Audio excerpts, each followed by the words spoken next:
Depuis l'arrivée de Xabi Alonso au Real Madrid, il y a effectivement une nouvelle dynamique, mais on ne peut pas encore affirmer clairement que les joueurs sont plus à l'aise avec lui qu'avec Ancelotti.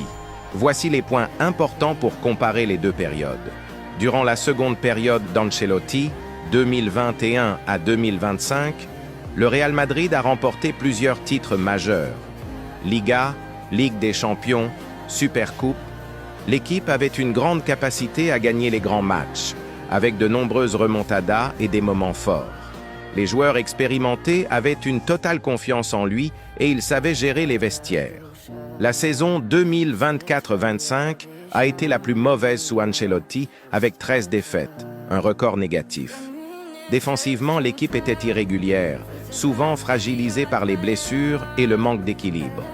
Alonso est devenu entraîneur du Real Madrid à partir du 1er juin 2025.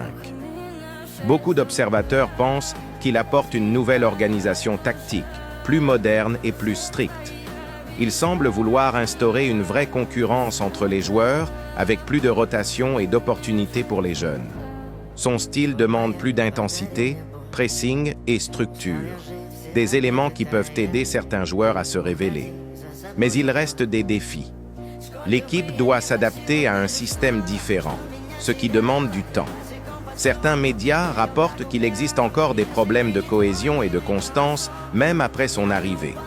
Ce qui fonctionnait avec Ancelotti, gestion des stars, stabilité, n'est pas toujours automatique avec Alonso.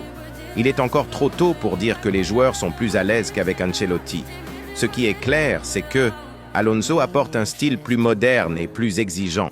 Ancelotti avait une relation très forte avec le vestiaire et donnait beaucoup de liberté aux joueurs.